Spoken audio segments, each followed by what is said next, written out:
Herzlich willkommen zu einem neuen Video. Heute zeige ich euch ein einfaches und schnelles Rezept für eine vegetarische Bulgurpfanne mit Paprika und Halloumi.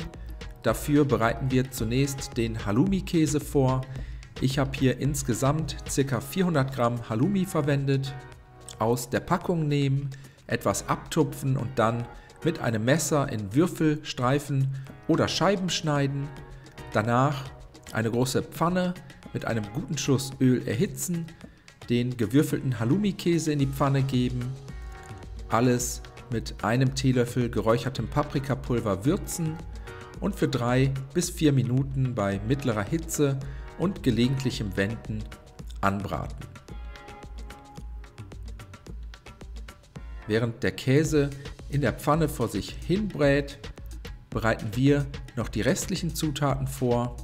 Eine große Zwiebel abziehen, anschließend in Streifen schneiden, außerdem noch 2 Knoblauchzehen ebenfalls abziehen, anschließend fein hacken und zum Schluss habe ich hier noch 3 Paprikaschoten waschen, entkernen und dann in kleine Würfel oder Streifen schneiden.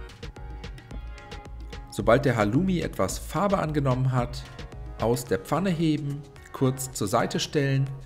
Jetzt kommt das vorbereitete Gemüse in die Pfanne. Wenn nötig, könnt ihr hier nochmal gerne einen Schuss Öl nachgeben. Das Gemüse anschließend für 3 bis 4 Minuten bei mittlerer Hitze und gelegentlichem Wenden anbraten. Und wenn das erledigt ist, kommen 250 Gramm Bulgur dazu. Außerdem geben wir jetzt ein paar Gewürze dazu. Einen Teelöffel Sumak, einen Teelöffel Kumin bzw. gemahlenen Kreuzkümmel, je einen Teelöffel getrockneten Majoran, Thymian sowie Oregano und zum Schluss einen Teelöffel Salz dazugeben. Alles einmal umrühren, damit sich alle Zutaten und Gewürze gleichmäßig verteilen können. Und jetzt noch eine Dose gehackte Tomaten sowie 500 ml Wasser dazu gießen. Anschließend die Bulgurpfanne einmal gut umrühren, zum Kochen bringen und mit geschlossenem Deckel bei niedriger bis mittlerer Hitze 8 bis 10 Minuten köcheln lassen. In der Zwischenzeit bereiten wir noch die letzten Zutaten vor. Ich habe hier eine große Handvoll geröstete Cashewkerne hergenommen, einfach mit einem Messer grob hacken. Außerdem die Bulgurpfanne von Zeit zu Zeit immer mal wieder umrühren, damit nichts am Topfboden anbrennen kann und dann mit geschlossenem Deckel weiter köcheln lassen, so lange bis der Bulgur gar ist und nahezu die gesamte Flüssigkeit aufgesogen hat. Jetzt alles mit Salz und Pfeffer abschmecken, außerdem den angebratenen Halloumi zurück in die Pfanne geben, die gehackten Cashewkerne dazugeben. Hier könnt ihr natürlich auch andere Nüsse oder Kerne verwenden. Zum Schluss gebe ich auch noch eine gute Handvoll Rosinen dazu.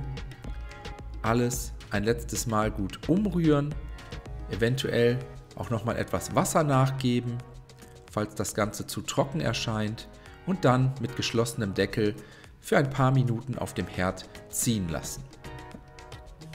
Danach können wir die Bulgurpfanne servieren. So sieht sie aus.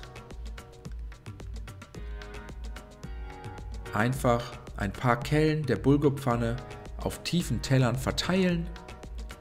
Für die Garnitur 1 bis 2 Zitronenspalten dazulegen.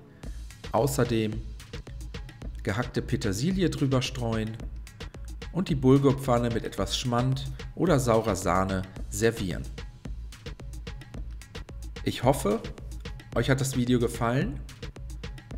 Ich wünsche euch viel Spaß beim Nachkochen. Bis zum nächsten Mal.